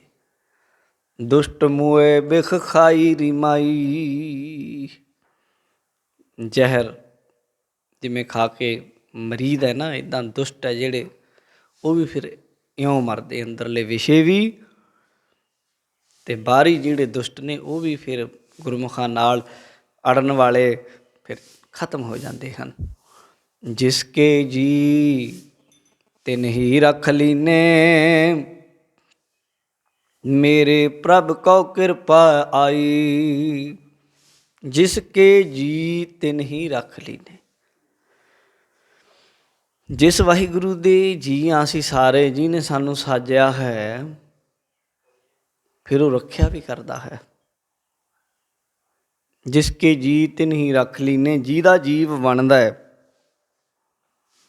ਕੋਈ ਕਿਸੇ ਦਾ ਬਣਿਆ ਫਿਰਦਾ, ਕੋਈ ਕਿਸੇ ਦਾ, ਕੋਈ ਸ਼ੈਤਾਨ ਦੀ ਹਾਮੀ ਭਰਦਾ, ਕੋਈ ਭਗਵਾਨ ਦੀ ਹਾਮੀ ਭਰਦਾ, ਕੋਈ ਬੁਰਾਈ ਦੀ ਹਾਮੀ, ਹੰਕਾਰ ਦੀ ਹਾਮੀ ਭਰਦਾ, ਕੋਈ ਪਰਵਤਗਾਰ ਦੀ ਹਾਮੀ ਭਰਦਾ। ਉਹ ਕਹਿੰਦਾ ਵੀ ਮੇਰੇ ਤਾਂ ਸਿਰ ਦੇ ਉੱਤੇ ਮੇਰਾ ਗੁਰੂ ਹੈ, ਪਰਮਾਤਮਾ। ਫਿਰ ਜਿਹੜਾ ਉਹਦਾ ਬਣਦਾ, ਫਿਰ ਜਿਸ ਵਾਹਿਗੁਰੂ ਦੇ ਜੀਵ ਹੁੰਦੇ ਆ ਇਹ, ਉਹਦੀ ਸ਼ਰਨੀ ਜਦੋਂ ਜੀਵ ਪੈਂਦਾ ਹੈ, ਜਿਸਕੇ ਜੀ ਤਿਨ ਹੀ ਰੱਖ ਲੀਨੇ, ਗੁਰੂ ਮਹਾਰਾਜ ਜੀ ਕਹਿੰਦੇ ਫਿਰ ਤਿਨ ਹੀ ਰੱਖ ਲੀਨੇ, ਉਹ ਰੱਖਿਆ ਕਰਦਾ ਭਾਈ। ਇੱਦਾਂ ਨਹੀਂ ਹੈ ਕਿ ਉਹ ਕਾਲਪਨਿਕ ਹੈ ਕੋਈ, ਇੱਦਾਂ ਨਹੀਂ ਕਿ ਉਹ ਇਕੱਲਾ ਕਿਤਾਬਾਂ ਦੇ ਅਖਾਣਾਂ ਦੇ ਵਿੱਚ ਕਿਤੇ ਹੈ, ਵੀ ਉਹ ਵਾਸਤਵਿਕ ਦੇ ਅੰਦਰ ਹੈ ਨਹੀਂ। ਗੁਰੂ ਜੀ ਕਹਿੰਦੇ ਉਹ ਰੱਖਿਆ ਕਰਦਾ ਫਿਰ ਜੀਵਾਂ ਦਾ ਮਾਲਕ। ਮੇਰੇ ਪ੍ਰਭ ਕਉ ਕਿਰਪਾ ਆਈ, ਮੇਰੇ ਪ੍ਰਭੂ ਨੂੰ ਕਿਰਪਾ ਆਉਂਦੀ ਹੈ ਆਪਣੇ ਸੇਵਕਾਂ 'ਤੇ, ਆਪਣੇ ਸਿੱਖਾਂ 'ਤੇ। ਮੇਰੇ ਵਾਹਿਗੁਰੂ ਨੂੰ ਮਹਾਰਾਜ ਕਹਿੰਦੇ ਫਿਰ ਉਹ ਰੱਖ ਲੈਂਦਾ ਹੈ। ਕਿਰਪਾ ਉਹਨੇ ਕਿਤੋਂ ਮੁੱਲ ਥੋੜ੍ਹਾ ਲਿਆਉਣੀ ਹੈ, ਕਿਰਪਾ ਦਾ ਤਾਂ ਘਰ ਹੈ, ਉਹ ਕਿਰਪਾਲੂ ਹੈ। ਅਸੀਂ ਪਾਤਰ ਬਣੀਏ, ਅਸੀਂ ਝੋਲੀ ਅੱਡੀਏ, ਉਹ ਤੋਂ ਮੰਗੀਏ, ਪਾਤਸ਼ਾਹ ਤੋਂ ਸਿੱਖੀਏ, ਔਰ ਬੇਨਤੀ ਕਰੀਏ ਕਿ ਮਹਾਰਾਜ ਮੈਨੂੰ ਤਾਂ ਕਹਿਣਾ ਵੀ ਨਹੀਂ ਆਉਂਦਾ, ਮੈਨੂੰ ਤਾਂ ਮੰਗਣਾ ਵੀ ਨਹੀਂ ਆਉਂਦਾ, ਮੈਨੂੰ ਤਾਂ ਰੋਣਾ ਵੀ ਨਹੀਂ ਆਉਂਦਾ ਤੇਰੇ ਅੱਗੇ। ਮੇਰਾ ਤਾਂ ਰੋਣਾ ਵੀ ਝੂਠਾ ਹੈ, ਮੇਰੀ ਤਾਂ ਅਰਜ਼ੋਈ ਵੀ ਝੂਠੀ ਹੈ, ਮੇਰੀ ਹਰੇਕ ਚੀਜ਼ ਦੇ ਅੰਦਰ ਦਿਖਾਵਾ ਜੋ ਆ ਕੇ ਟਿਕ ਗਿਆ। ਹੇ ਮੇਰੇ ਮਾਲਕ, ਕਿਰਪਾ ਕਰਕੇ ਤੁਸੀਂ ਮੇਰੀ ਰੱਖਿਆ ਕਰੋ। ਮਹਾਰਾਜ ਕਹਿੰਦੇ ਫਿਰ ਜਦੋਂ ਇੱਦਾਂ ਬੇਨਤੀ ਕਰਦਾ, ਮੇਰੇ ਪ੍ਰਭ ਕੋ ਕਿਰਪਾ ਆਈ, ਫਿਰ ਉਹਨੂੰ ਕਿਰਪਾ ਆਉਂਦੀ ਹੈ। ਕਿਰਪਾਲੂ ਹੈ। ਉਹ ਦੇਖਦਾ ਹੈ, ਜਿਵੇਂ ਧੰਨੇ ਜੱਟ ਨੂੰ ਬਹੁਤਾ ਚਲਾਕ ਨਹੀਂ ਸੀ ਲਿਖਿਆ ਹੋਇਆ, ਭੋਲਾ ਭਾਉ ਗੋਬਿੰਦ ਮਿਲਾਵੈ, ਧੰਨਾ ਪਾਇਆ ਬਾਲ ਬੁੱਧ। ਭਗਤ ਧੰਨਾ ਜੀ ਦਾ ਜਦੋਂ ਜੀਵਨ ਪੜ੍ਹਦੇ ਹਾਂ, ਉਹ ਪੰਡਿਤ ਸੀ। ਧੰਨਾ ਜਾ ਕੇ ਕਹਿਣ ਲੱਗੇ ਭਗਤੀ ਕਰਦਾ? ਕਹਿੰਦਾ ਹਾਂ। ਅਤੇ ਪੰਡਿਤ ਦੇਵਤਿਆਂ ਦੀ ਪੂਜਾ ਕਰਦਾ ਅਤੇ ਧੰਨਾ ਗਊਆਂ ਚਰਾਉਣ ਜਾਂਦਾ। ਧੰਨੇ ਨੂੰ ਇੱਕ ਪੱਥਰ ਜਿਹਾ ਲਪੇਟ ਕੇ ਦੇ ਦਿੱਤਾ। ਕਹਿੰਦਾ ਲੈ ਇਹਦੀ ਪੂਜਾ ਕਰ ਲੈ। ਪਰ ਉਹਦੇ ਭੋਲੇਪਣ ਨੇ, ਉਹਦੀ ਨਿਸ਼ਠਾ ਨੇ, ਉਹਦੀ ਸ਼ਰਧਾ ਨੇ, ਉਹਦੇ ਪ੍ਰੇਮ ਨੇ ਪਰਮਾਤਮਾ ਪ੍ਰਗਟ ਕਰਤਾ। ਨਾਮ ਜਪਿਆ ਧੰਨੇ ਨੇ। ਗੁਰਮੁਖਾਂ ਦੀ ਬਾਰੇ ਜਦੋਂ ਉਹਨੂੰ ਪਤਾ ਲੱਗਾ, ਪਹਿਲਾਂ ਤਾਂ ਮੂਰਤੀ ਪੂਜਕ ਧੰਨਾ ਰਿਹਾ। ਧੰਨਾ ਕਿ ਧੰਨੇ ਦੇ ਗੁਰੂ ਭਾਈ ਕਾਨ੍ਹ ਸਿੰਘ ਨਾਭਾ ਨੂੰ ਕਿਤੇ ਪੜ੍ਹਿਓ ਦੋਵਾਂ ਦੇ ਬਾਰੇ। ਧੰਨਾ ਭਗਤ ਧੰਨਾ ਲਿਖ ਲਿਓ ਅਤੇ ਰਾਮਾਨੰਦ ਜੀ ਭਰ ਲਿਓ। ਉਹ ਦੋਵੇਂ ਹੀ ਰਾਮਾਨੰਦ ਜੀ ਆਪਣੀ ਉਮਰ ਦੇ ਵਿੱਚ ਅੱਧੀ ਨਾਲੋਂ ਵੱਧ ਉਮਰ ਦੇ ਵਿੱਚ ਮੂਰਤੀ ਪੂਜਕ ਰਹੇ ਹੈ। ਪਰ ਬਾਅਦ ਦੇ ਵਿੱਚ ਜਦੋਂ ਸਮਝ ਪਾਈ ਹੈ ਰਾਮਾਨੰਦ ਜੀ ਨੂੰ, ਫਿਰ ਉਹਨੇ ਆਖਿਆ ਕੱਤ ਜਾਈਐ ਰੇ ਕਰ ਲਾਗੋ ਰੰਗ, ਮੇਰਾ ਚਿੱਤ ਨਾ ਚੱਲੈ ਮਨ ਪਇਓ ਪੰਗ, ਹੁਣ ਨਹੀਂ ਜਾਣਾ ਕਿਤੇ। ਕਹਿਣ ਦਾ ਭਾਵ ਭਗਤ ਜੀ ਫਿਰ ਜਿਸ ਵੇਲੇ ਉਹਨਾਂ ਦਾ ਭੋਲਾਪਨ ਇੰਨਾ ਪਿਆਰਾ, ਪਤਾ ਵੀ ਨਹੀਂ ਕੋਈ, ਯੁਕਤੀ ਵੀ ਨਹੀਂ ਕੋਈ, ਅਤੇ ਪ੍ਰਗਟਤਾ ਹੀ ਹੋ ਗਈ। ਇਸ ਤਰੀਕੇ ਮਹਾਰਾਜ ਕਹਿੰਦੇ ਨੇ ਮੇਰੇ ਪ੍ਰਭ ਕੋ ਕਿਰਪਾ ਆਈ, ਹੁਣ ਕਿਰਪਾ ਆਉਂਦੀ ਹੈ। ਰਹਾਓ ਵਿਸ਼ਰਾਮ ਦੇ ਕੇ ਸਮਝਾਉਂਦੇ ਹਨ। ਅੰਤਰਜਾਮੀ ਸਭ ਮਹਿ ਵਰਤੈ। ਸਤਿਗੁਰੂ ਗੁਰੂ ਅਰਜਨ ਦੇਵ ਸਾਹਿਬ ਮਹਾਰਾਜ ਕਹਿੰਦੇ ਉਹ ਅੰਤਰਜਾਮੀ ਹੈ ਭਾਈ। ਵਾਹਿਗੁਰੂ ਹੈ ਜਿਹੜਾ ਅੰਤਰਜਾਮੀ, ਕਹਿੰਦੇ ਹੈ ਜਿਹੜਾ ਅੰਦਰ ਦੀਆਂ ਜਾਣਨ ਵਾਲਾ ਹੋਵੇ। ਜਿਸ ਨੂੰ ਤੇਰੇ ਅੰਦਰ ਦਾ ਪਤਾ ਹੈ, ਉਹਨੂੰ ਪਤਾ ਵੀ ਇਹ ਸੱਚੀ ਇੰਨਾ ਦੁਖੀ ਹੈ, ਇੰਨਾ ਪਰੇਸ਼ਾਨ ਹੈ, ਉਹਨੂੰ ਪਤਾ। ਅੰਤਰਜਾਮੀ ਸਭ ਮਹਿ ਵਰਤੈ, ਸਾਰਿਆਂ ਦੇ ਵਿੱਚ, ਸਭ ਦੇ ਵਿੱਚ ਵਰਤ ਰਿਹਾ। ਦੇਖ ਲਓ, ਤਾਂ ਭਾਉ ਕੈਸਾ ਭਾਈ, ਤਾਂ ਫਿਰ ਕਾਹਦਾ ਭਾਉ। ਮੈਂ ਇੱਕ ਬੜੀ ਪਿਆਰੀ ਪੁਸਤਕ ਨਾ, ਇੱਕ ਬਹੁਤ ਮਸ਼ਹੂਰ ਹੋਈ, ਖਿੜਕੀਆਂ, ਸਭ ਨੂੰ ਪੜ੍ਹਨੀ ਚਾਹੀਦੀ। ਉਹਦੇ ਵਿੱਚ ਖਿੜਕੀਆਂ ਨਾਂ ਸੁਣ ਕੇ ਕਈ ਵਾਰੀ ਲੱਗਦਾ ਵੀ ਇਹ ਇੱਦਾਂ ਜੀ ਦੀ, ਪਰ ਉਹਦੇ ਵਿੱਚ ਛੋਟੇ ਛੋਟੇ ਜਿਹੜੀ ਖਿੜਕੀ ਵਿੱਚੋਂ ਦੇਖੀ ਦਾ ਨਾ, ਬਹੁਤ ਦੂਰ ਤੱਕ ਦਿਸਦਾ। ਇੱਦਾਂ ਛੋਟੀਆਂ ਛੋਟੀਆਂ ਜੀਵਨ ਦੀਆਂ, ਵੱਡੇ ਵੱਡੇ ਲੋਕਾਂ ਦੇ ਜੀਵਨ ਸੰਬੰਧੀ ਤੱਥ ਹੈ। ਜਿੰਨੀਆਂ ਵੀ ਉਹ 'ਚ ਕਹਾਣੀਆਂ ਨੇ, ਸਾਖੀਆਂ ਨੇ, ਲਾਜਵਾਬ ਨੇ। ਦੋ ਨਰਿੰਦਰ ਸਿੰਘ ਕਪੂਰ ਦੀਆਂ ਦੋ ਪੁਸਤਕਾਂ ਨੇ ਇਹ, ਇੱਕ ਖਿੜਕੀਆਂ ਅਤੇ ਇੱਕ ਦੂਜੀ ਉਹਨਾਂ ਦੀ ਨਵੀਂ ਆਈ, ਉਹ ਵੀ ਮੈਂ ਲਿਆਂਦੀ ਸੀ ਜਿੱਦਣ ਆਈ ਸੀ ਉਹ, ਉਹਦਾ ਨਾਂ ਸੀ ਕੁੰਜੀਆਂ। ਦੋਵੇਂ ਬੜੀਆਂ ਕਮਾਲ ਦੀਆਂ ਨੇ। ਖਿੜਕੀਆਂ ਦੇ ਵਿੱਚ ਇੱਕ ਉਹਨਾਂ ਸੱਚੀ ਘਟਨਾ ਦਾ ਜ਼ਿਕਰ ਕੀਤਾ। ਉਹ ਕਹਿੰਦੇ ਵੀ ਇੱਕ ਬੱਚੀ ਸੀ ਗਰੀਬ, ਉਹਦੀ ਜਿਹੜੀ ਪਰਿਵਾਰ ਦਾ ਕੋਈ ਜੀ ਉਹਦੀ ਬਿਮਾਰ ਹੋ ਗਿਆ, ਬਹੁਤ ਜ਼ਿਆਦਾ ਬਿਮਾਰ ਇੰਨਾ ਹੋਇਆ ਕਿ ਉਹਦੀ ਜਿਹੜੀ ਬਿਮਾਰੀ ਸੀ, ਉਹਦਾ ਇਲਾਜ ਜਿੱਥੇ ਉਹ ਬੱਚੀ ਨੂੰ ਰੱਖਿਆ ਗਿਆ ਸੀ, ਉਹਦੇ ਪਰਿਵਾਰ ਦੇ ਜੀਅ ਨੂੰ, ਉੱਥੇ ਹੋ ਨਹੀਂ ਸੀ ਸਕਦਾ। ਉਹਦਾ ਬਹੁਤ ਵੱਡਾ ਡਾਕਟਰ ਕਰ ਸਕਦਾ ਸੀ ਉਹਦਾ ਇਲਾਜ, ਪਰ ਉੱਥੇ ਉਪਲਬਧ ਨਹੀਂ ਸੀ ਹੋ ਸਕਦਾ। ਉਹਨੇ ਸੱਚੀ ਘਟਨਾ, ਨਾਮ ਜ਼ਿਕਰ ਵਗੈਰਾ ਸਭ ਦਿੱਤੇ ਆ ਉਹਨੇ। ਕਹਿੰਦਾ ਹੋਇਆ ਇਹ ਕਿ ਉੱਧਰੋਂ ਕਿਤੇ ਜਿਹੜਾ ਡਾਕਟਰ ਉਹਦਾ ਇਲਾਜ ਕਰ ਸਕਦਾ ਸੀ, ਉਹਨੇ ਕਿਤੇ ਜਾਣਾ ਸੀ। ਉਹਦੀ ਫਲਾਈਟ ਸੀ ਜਿਹੜੀ ਕਿਤੇ ਕੈਂਸਲ ਹੋ ਗਈ, ਰਸਤੇ 'ਚ ਗਿਆ ਅਤੇ ਗੱਡੀ ਵਿੱਚ ਦੀ ਜਾਣਾ ਪਿਆ, ਗੱਡੀ ਰਸਤੇ 'ਚ ਖਰਾਬ ਹੋ ਗਈ। ਜਿੱਥੇ ਉਹ ਲੜਕੀ ਦਾ ਉਸ ਮੈਡੀਕਲ ਸਟੋਰ 'ਤੇ ਆਉਣਾ ਹੋ ਗਿਆ, ਜਿੱਥੇ ਉਹ ਡਾਕਟਰ ਵੱਡਾ ਬੈਠਾ ਸੀ, ਆਪਣੇ ਭਰਾ ਦੀ ਦੁਕਾਨ ਸੀ ਮਿੱਤਰ ਦੀ, ਉੱਥੇ ਬੈਠ ਗਿਆ ਕੈਮਿਸਟ ਦੇ ਵੀ, ਚੱਲ ਇੱਥੇ ਬਹਿ ਜਾਂਦੇ ਹਾਂ, ਇੰਨੇ ਕੰਮ ਹੋ ਰਿਹਾ, ਜੇ ਲੇਟ ਹੋ ਗਿਆ ਜਾਣ ਤੋਂ ਕਿਤੇ। ਉਹ ਬੱਚੀ ਆਈ, ਉਹਨੇ ਆਪਣੀ ਥੋੜ੍ਹੀ ਜਿਹੀ ਗੋਲਕ ਜਿਹੀ ਤੋੜੀ, ਉਹਦੇ 'ਚ ਪਤਾ ਨਹੀਂ ਥੋੜ੍ਹੇ ਜਿਹੇ ਪੈਸੇ ਸੀ। ਉਹਨੇ ਆ ਕੇ ਉਹ ਕੈਮਿਸਟ ਦੀ ਦੁਕਾਨ 'ਤੇ ਕਹਿਣ ਲੱਗੀ ਮੇਰੇ ਪਿਤਾ ਨੂੰ ਬਚਾ ਲਓ, ਅਤੇ ਆ ਮੇਰੇ ਕੋਲ ਪੈਸੇ ਆ ਉਹਦੇ ਕੋਲ ਜਿੰਨੇ ਕੁ ਵਿਚਾਰੀ ਕੋਲ ਗੁਲਕ 'ਚ 1 ਰੁਪਈਆ 2 ਰੁਪਈਏ 5 ਰੁਪਏ ਕਦੇ ਪਾਉਣੇ 150 ਰੁਪਏ ਹੋਣਗੇ। ਉਹਨੇ ਜਦੋਂ ਰੱਖੇ ਅਤੇ ਉਹ ਡਾਕਟਰ ਕੋਲ ਬੈਠਾ ਸੀ। ਉਹਨੇ ਪੁੱਛਿਆ ਗੱਲ ਕੀ ਆ, ਦੂਜਾ ਪੁੱਛਦਾ, ਉਹਨੇ ਦੱਸਿਆ ਵੀ ਆਹ ਗੱਲ ਹੈ। ਉਹ ਦੇਖ ਕੇ ਬੜਾ ਹੈਰਾਨ ਹੋ ਗਿਆ ਅਤੇ ਕਹਿਣ ਲੱਗਾ ਵੀ ਇੰਨੇ ਕੁ ਪੈਸਿਆਂ ਨਾਲ ਬਚਣਾ ਔਖਾ, ਪਰ ਕੋਲ ਬੈਠਾ ਸੀ ਜਿਹੜਾ ਕਹਿੰਦਾ ਬਸ ਹੁਣ ਬਚ ਜੂ, ਕੋਈ ਨਾ ਫਿਕਰ ਨਾ ਕਰ, ਮੈਂ ਕਰਦਾ ਇਲਾਜ। ਉਹਨੇ ਇਲਾਜ ਕੀਤਾ ਅਤੇ ਉਹ ਡਾਕਟਰ ਨੇ ਉਹਦੇ ਪੈਸੇ ਮੋੜ ਤੇ, ਉਹ 20 ਰੁਪਏ। ਕਹਿੰਦਾ ਪੁੱਤ ਇਹ ਇੰਨੇ ਪੈਸੇ ਹੈ ਤੇਰੇ ਵੀ, ਇਹਨਾਂ ਨਾਲ ਤੇ ਪੂਰੀ ਦੁਨੀਆ ਦਾ ਇਲਾਜ ਹੋ ਸਕਦਾ, ਰੱਖ ਤੂੰ ਸਾਂਭ ਕੇ ਆਪਣੇ। ਕਈ ਵਾਰੀ ਸਾਨੂੰ ਇੱਦਾਂ ਲੱਗਦਾ ਹੈ ਕਿ ਸਾਡੇ ਹੱਥੋਂ ਸਭ ਕੁਝ ਨਿਕਲਦਾ ਜਾ ਰਿਹਾ, ਪਰ ਰੱਬ ਦੇ ਹੱਥੋਂ ਨਹੀਂ ਕੁਝ ਨਿਕਲਦਾ। ਉਸ ਡਾਕਟਰ ਨੇ ਆਖਿਆ, ਕਹਿੰਦਾ ਮੈਨੂੰ ਹੁਣ ਪਤਾ ਲੱਗਿਆ ਵੀ ਮੈਂ ਕਿਉਂ ਲੇਟ ਹੋਇਆ, ਕਿਉਂ ਮੇਰੀ ਗੱਡੀ ਖਰਾਬ ਹੋਈ, ਮੈਂ ਰਾਹ ਦੇ ਵਿੱਚ ਕੀ ਕਾਰਨ ਬਣਿਆ। ਕਈ ਵਾਰੀ ਬੰਦੇ ਨਾਲ ਕੋਈ ਬਣਦਾ ਸਬੱਬ ਇੱਦਾਂ ਦਾ, ਬੜਾ ਪਰੇਸ਼ਾਨ ਹੁੰਦਾ। ਥੋੜ੍ਹੇ ਦਿਨ ਪਹਿਲਾਂ ਹੀ ਮੈਨੂੰ ਇੱਕ ਸਿੰਘ ਦਾ ਫੋਨ ਆਇਆ, ਕਹਿੰਦਾ ਜੀ ਉਹਨੇ ਬਾਹਰ ਜਾਣਾ ਸੀ ਕੈਨੇਡਾ, ਜਾਂ ਉਹਦਾ ਵੀਜ਼ਾ ਨਹੀਂ ਲੱਗਿਆ ਕਿਤੇ, ਥੋੜ੍ਹੇ ਦਿਨ ਪਹਿਲਾਂ ਦੀ ਗੱਲ ਹੈ ਤਾਂ ਗੁਰਸਿੱਖ ਹੈ, ਮਨ ਦੇ ਵਿੱਚ ਬਹੁਤਾ ਤਾਂ ਨਹੀਂ ਆਇਆ, ਪਰ ਫਿਰ ਵੀ ਉਹਨੇ ਮੈਨੂੰ ਫਿਰ ਦੱਸਿਆ, ਕਹਿੰਦਾ ਜੀ ਉਦੋਂ ਮੇਰੇ ਮਨ 'ਚ ਆਇਆ ਸੀ ਵੀ ਲੱਗਿਆ ਨਹੀਂ, ਸਾਡਾ ਕੀ ਕਸੂਰ ਹੈ, ਅਸੀਂ ਤਾਂ ਗੁਰੂ ਘਰ ਜਾਂਦੇ ਹਾਂ, ਬਾਣੀ ਵੀ ਪੜ੍ਹਦੇ ਹਾਂ। ਪਰ ਹੁਣ ਥੋੜ੍ਹੇ ਦਿਨ ਪਹਿਲਾਂ ਉਹਨੇ ਆਖਿਆ, ਕਹਿੰਦਾ ਜੀ ਮੈਨੂੰ ਹੁਣ ਪਤਾ ਲੱਗਿਆ ਵੀ ਵਾਹਿਗੁਰੂ ਨੇ ਚੰਗਾ ਹੀ ਕੀਤਾ। ਜੇ ਮੈਂ ਉੱਥੇ ਜਾਂਦਾ ਤਾਂ ਸਗੋਂ ਨਾਲੇ ਮੇਰਾ ਖਰਚਾ ਵੱਧ ਜਾਣਾ ਸੀ, ਇੱਕ ਜਣਾ ਪਹਿਲਾਂ ਫਸਿਆ ਹੋਇਆ, ਦੂਜਾ ਮੈਂ ਜਾ ਕੇ ਫਸ ਜਾਣਾ ਸੀ। ਲੋਕਡਾਊਨ ਦੇ ਵਿੱਚ ਪਹਿਲਾਂ ਘਰੋਂ ਪੈਸੇ ਲਾ ਕੇ ਜਾਣੇ ਸੀ, ਵਿਆਜ 'ਤੇ ਚੁੱਕਣੇ ਸੀ, ਫਿਰ ਉੱਥੇ ਜਾ ਕੇ ਉਹਨਾਂ ਦਾ ਵਿਆਜ ਪਈ ਜਾਣਾ ਸੀ। ਅਤੇ ਮੈਂ ਹੁਣ ਸ਼ੁਕਰ ਕਰਦਾ ਰੱਬ ਦਾ, ਵਾਹਿਗੁਰੂ ਦਾ, ਕਿ ਇਹ ਪ੍ਰਮਾਤਮਾ, ਸਾਨੂੰ ਲੱਗਦਾ ਵੀ ਅੱਜ ਦੇ ਟਾਈਮ 'ਤੇ ਆਹ ਹੋਣਾ ਚਾਹੀਦਾ ਹੈ, ਪਰ ਤੂੰ ਸਾਡੇ ਤੋਂ ਬਹੁਤ ਅੱਗੇ ਸੋਚਦਾ ਔਰ ਸਾਡੇ ਲਈ ਹਮੇਸ਼ਾ ਭਲਾ ਹੀ ਕਰਦਾ।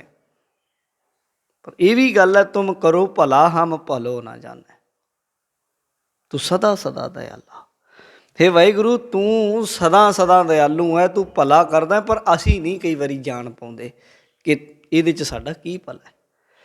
ਪਰ ਗੁਰੂ ਅਰਜਨ ਦੇਵ ਜੀ ਨੇ ਇਸ ਗੱਲ ਨੂੰ ਕਲੀਅਰ ਕਰ ਦਿੱਤਾ ਕਿ ਕੋਈ ਸ਼ੰਕਾ ਨਾ ਰੱਖੀ, ਅੰਤਰਜਾਮੀ ਸਭ ਮਹਿ ਵਰਤੈ। ਉਹ ਅੰਤਰਜਾਮੀ ਹੈ, ਉਹ ਸਾਰਿਆਂ 'ਚ ਵਰਤਦਾ।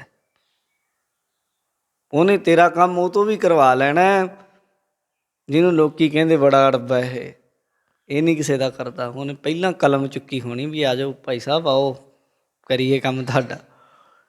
ਉਹ ਬੰਦਿਆਂ ਤੋਂ ਲੋਕਾਂ ਦੇ ਕੰਮ ਹੋਏ ਆ, ਜਿਹੜੇ ਬੰਦਿਆਂ ਨੂੰ ਲੋਕ ਕਹਿੰਦੇ ਵੀ ਇਹਦੀ ਕਲਮ ਤੋਂ ਕਦੇ ਕਿਸੇ ਦਾ ਭਲਾ ਨਹੀਂ ਹੋਇਆ, ਉਹ ਬੰਦਿਆਂ ਤੋਂ ਰੱਬ ਨੇ ਉਹਨਾਂ ਤੋਂ ਵੀ ਭਲੇ ਕਰਵਾਏ ਆ। ਉਹਦੀ ਸਮਰੱਥਾ 'ਚ ਸਭ ਕੁਝ ਹੈ। ਮਹਾਰਾਜ ਕਹਿੰਦੇ ਅੰਤਰਜਾਮੀ ਸਭ ਮਹਿ ਵਰਤੈ, ਸਾਰਿਆਂ 'ਚ ਵਰਤਦਾ, ਤੁਹਾਡੇ 'ਚ ਵੀ, ਮੇਰੇ 'ਚ ਵੀ, ਹਰ ਕਿਸੇ 'ਚ ਹੈ। ਤਾਂ ਭਾਉ ਕੈਸਾ ਭਾਈ, ਗੁਰੂ ਅਰਜਨ ਦੇਵ ਸਾਹਿਬ ਕਹਿੰਦੇ ਤਾਂ ਭਾਉ ਕੈਸਾ ਭਾਈ, ਫਿਰ ਡਰ ਕਾਹਦਾ ਭਾਈ? ਕਿਸੇ ਚੀਜ਼ ਦਾ ਡਰ ਨਹੀਂ, ਕੋਈ ਡਰ ਨਹੀਂ। ਮੈਨੂੰ ਤੇ ਗੁਰੂ ਅਰਜਨ ਦੇਵ ਜੀ ਕਹਿੰਦੇ ਡਰ ਹੈ ਹੀ ਨਹੀਂ, ਸਾਰਿਆਂ ਵਿੱਚ ਵਰਤ ਰਿਹਾ, ਕਿਸੇ ਦਾ ਕੋਈ ਡਰ ਨਹੀਂ ਹੈ। ਸੰਗ ਸਹਾਈ ਛੋੜ ਨਾ ਜਾਈ, ਪ੍ਰਭ ਦੀਸੈ ਸਭਨੀ ਠਾਈ। ਸੰਗ ਸਹਾਈ ਛੋੜ ਨਾ ਜਾਈ, ਕਹਿੰਦੇ ਸੰਗ ਹੈ, ਨਾਲ ਹੈ, ਸਹਾਇਤਾ ਕਰਦਾ ਹੈ, ਛੱਡ ਕੇ ਨਹੀਂ ਜਾਣਾ ਉਹਨੇ। ਦੁਨੀਆ ਦੇ ਬੰਦੇ ਛੱਡ ਛੁੱਟ ਜਾਂਦੇ ਆ, ਜਿੰਨਾ ਮਰਜ਼ੀ ਪਿਆਰ ਹੋਵੇ, ਬੰਦਾ ਆਪਣੀ ਜਾਨ ਨੂੰ ਚਾਹੁੰਦਾ ਵੀ ਮੇਰਾ ਹੀ ਭਲਾ ਹੋਵੇ, ਪਰ ਉਹ ਕਦੇ ਵੀ ਨਹੀਂ ਛੱਡ ਕੇ ਜਾਂਦਾ। ਹੁਣ ਤਾਂ ਆਪਾਂ ਦੇਖਦੇ ਹੀ ਹਾਂ, ਬੰਦਾ ਥੋੜ੍ਹਾ ਜਿਹਾ ਕਹਿੰਦਾ ਜੀ 1 ਮੀਟਰ ਪਰਾਂ ਹੀ ਰਹੋ ਜੀ, ਘਰ ਦੇ ਜੀ ਤੋਂ ਵੀ ਬੰਦਾ ਹੱਥ ਵੀ ਨਹੀਂ। ਕਿੰਨੀ ਇੱਕ ਪਿੱਛੇ ਜਿਹੀ ਖਬਰ ਆਈ ਸੀ, ਇੱਕ ਜਗ੍ਹਾ ਦੀ ਇੱਕ ਰਿਟਾਇਰ ਅਫਸਰ ਬੰਦਾ ਚੜ੍ਹਾਈ ਕਰ ਗਿਆ, ਆ ਬਿਮਾਰੀ ਚੱਲ ਰਹੀ ਜਿਹੜੀ ਇਹਦੇ ਨਾਲ, ਘਰਦਿਆਂ ਨੇ ਲੈਣੋਂ ਇਨਕਾਰ ਕਰਤਾ, ਕਹਿੰਦੇ ਲੈਣਾ ਨਹੀਂ। ਸਾਹਮਣੇ ਸ਼ੀਸ਼ਾ ਦਿਖ ਰਿਹਾ। ਕਈ ਵਾਰੀ ਆਪਾਂ ਆਖਾਂਗੇ ਮਜਬੂਰੀ ਬਣ ਗਈ, ਹਾਂ ਜੀ ਮਜਬੂਰੀਆਂ ਵੀ ਬਣ ਜਾਂਦੀਆਂ ਬੰਦਾ, ਪਰ ਰੱਬ ਨੂੰ ਮਜਬੂਰੀ ਨਹੀਂ। ਤੇਰੇ ਘਰ ਦੇ ਜੀਆਂ ਨੂੰ ਮਜਬੂਰੀ ਹੋ ਸਕਦੀ ਹੈ। ਅਸੀਂ ਉਹਨਾਂ ਦੀ ਮਜਬੂਰੀ ਦਾ ਖਿਲਵਾੜ ਥੋੜ੍ਹਾ ਕਰਦੇ ਹਾਂ ਵੀ ਉਹਨਾਂ ਨੇ ਗਲਤ ਕੀਤਾ ਜਾਂ ਕੀਤਾ। ਅਸੀਂ ਤਾਂ ਕਹਿੰਦੇ ਹਾਂ ਵੀ ਇੱਦਾਂ ਦੇ ਸਬੱਬ ਬਣ ਜਾਂਦੇ ਹਨ ਕਿ ਕਈ ਵਾਰ ਜਿਨ੍ਹਾਂ ਨੂੰ ਮੋਢਿਆਂ 'ਤੇ ਚੁੱਕਿਆ ਹੁੰਦਾ ਹੈ, ਜਿਨ੍ਹਾਂ ਨੂੰ ਸਾਰੀ ਸਾਰੀ ਰਾਤ ਜਾਗ ਕੇ ਸਿਰ ਥਾਪੜਿਆ ਹੁੰਦਾ, ਜਿਨ੍ਹਾਂ ਦਾ ਕਿਤੇ ਬੁਖਾਰ ਹੋਵੇ, ਬੱਚੇ ਨੂੰ ਅੱਧੀ ਰਾਤ ਚੁੱਕੀ ਫਿਰਦਾ, ਬਾਪ ਉਦੋਂ ਮਾਂ ਪਿਓ ਉਦੋਂ ਵੱਧ ਬਿਮਾਰ ਹੋ ਜਾਂਦੇ, ਪਰ ਫਿਰ ਵੀ ਕਈ ਵਾਰ ਉਹਨਾਂ ਦੀ ਦੂਰੀ ਪੈ ਜਾਂਦੀ ਹੈ। ਉਹ ਸਾਰੀ ਸਾਰੀ ਜ਼ਿੰਦਗੀ ਕਈ ਵਾਰੀ ਮਿਲੇ ਨਹੀਂ ਪਾਉਂਦੇ, ਇੱਦਾਂ ਦੇ ਚੱਕਰ ਬਣ ਜਾਂਦੇ ਆ। ਕੋਲ ਹੁੰਦਿਆਂ ਵੀ ਦੂਰੀ ਰਹਿੰਦੀ ਹੈ, ਨੇੜੇ ਨਹੀਂ ਲੱਗ ਪਾਉਂਦੇ। ਪਰ ਮਹਾਰਾਜ ਜੀ ਗੁਰੂ ਅਰਜਨ ਦੇਵ ਜੀ ਮਹਾਰਾਜ ਕਹਿੰਦੇ ਸੰਗ ਸਹਾਈ ਪ੍ਰਮਾਤਮਾ ਐਸੀ ਤਾਕਤ ਹੈ, ਉਹ ਹਮੇਸ਼ਾ ਹੀ ਸਹਾਇਤਾ ਕਰਦਾ, ਨਾਲ ਹੈ, ਛੋੜ ਨਾ ਜਾਈ। ਉਹਨੇ ਛੱਡ ਕੇ ਜਾਣਾ ਹੀ ਨਹੀਂ, ਭਾਵੇਂ ਜੋ ਮਰਜ਼ੀ ਕਰੀ ਜਾ, ਤੂੰ ਕੁਛ ਮਰਜ਼ੀ ਕਰ ਲੈ, ਤੂੰ ਕਹੀ ਵੀ ਜਾ ਵੀ ਰੱਬਾ ਮੈਨੂੰ ਛੱਡ ਕੇ ਚੱਲ ਜਾ, ਫਿਰ ਵੀ ਨਹੀਂ ਛੱਡ ਕੇ ਜਾਂਦਾ। ਕਹੀ ਜਾ ਮੈਂ ਨਹੀਂ ਮੰਨਦਾ ਰੱਬ ਨੂੰ, ਫਿਰ ਵੀ ਕੋਈ ਨਹੀਂ ਕਹਿੰਦਾ ਨਹੀਂ ਮੰਨਦਾ, ਨਾ ਮੰਨ, ਮੈਂ ਮਨਾਉਣਾ ਥੋੜ੍ਹਾ ਤੈਨੂੰ ਵੀ ਤੂੰ ਮੰਨੇ। ਮਹਾਰਾਜ ਕਹਿੰਦੇ ਹਮੇਸ਼ਾ ਹੀ ਤੇਰੇ ਨਾਲ ਹੈ। ਪ੍ਰਭ ਦੀਸੈ ਸਭਨੀ ਠਾਈ, ਗੁਰੂ ਅਰਜਨ ਦੇਵ ਜੀ ਕਹਿੰਦੇ ਮੈਨੂੰ ਤੇ ਸਭ ਥਾਂ ਦਿਸਦਾ ਹੈ, ਕਈਆਂ ਨੂੰ ਕਿਤੇ ਵੀ ਨਹੀਂ ਦਿਖਦਾ। ਕਈਆਂ ਨੂੰ ਲੱਗਦਾ ਵੀ ਉਹ ਹੈ ਹੀ ਨਹੀਂ, ਮੁਨਕਰ ਵੀ ਹੋ ਗਏ। ਇਸ ਤਰ੍ਹਾਂ ਦੇ ਮਹਾਸ਼ੈ, ਇਸ ਤਰ੍ਹਾਂ ਦੇ ਲੋਕ ਵੀ ਤੁਹਾਨੂੰ ਮਿਲਣਗੇ ਜਿਹੜੇ ਇਹ ਵੀ ਕਹਿਣ ਨੂੰ ਗੁਰੇਜ਼ ਨਹੀਂ ਕਰਨਗੇ ਵੀ ਕੋਈ ਰੱਬ ਨਹੀਂ ਹੈ। ਪਰ ਗੁਰੂ ਅਰਜਨ ਦੇਵ ਸਾਹਿਬ ਕਹਿੰਦੇ ਮੈਨੂੰ ਤੇ ਪ੍ਰਭ ਦੀਸੈ ਸਭਨੀ ਥਾਈ, ਮੈਨੂੰ ਤੇ ਹਰ ਜਗ੍ਹਾ ਦਿਖਦਾ ਹੈ, ਹਰੇਕ ਵਿੱਚ ਦਿਖਦਾ ਹੈ, ਮੈਨੂੰ ਕੋਈ ਬੇਗਾਨਾ ਨਹੀਂ ਲੱਗਦਾ। ਇਹ ਗੁਰੂ ਘਰ ਦੀ ਦੇਖੋ ਕਿੱਡੀ ਵੱਡੀ ਗੱਲ ਹੈ। ਅਨਾਥਾਂ ਨਾਥ ਦੀਨ ਦੁਖ ਭੰਜਨ, ਆਪ ਲੀਏ ਲੜ ਲਾਈ। ਅਨਾਥਾਂ ਨਾਥ, ਅਨਾਥ ਜਿਨ੍ਹਾਂ ਦਾ ਕੋਈ ਨਹੀਂ ਹੁੰਦਾ, ਔਖੀ ਜ਼ਿੰਦਗੀ ਹੈ ਅਨਾਥ ਹੋਣਾ। ਜਿਹੜੇ ਬੰਦੇ ਨੂੰ ਇਹੀ ਨਾ ਪਤਾ ਹੋਵੇ ਮੇਰੀ ਮਾਂ ਕੌਣ ਹੈ, ਮੇਰਾ ਬਾਪ ਕੌਣ ਹੈ, ਮੇਰੀ ਭੈਣ ਕੌਣ ਹੈ, ਮੇਰਾ ਭਰਾ ਕੌਣ ਹੈ,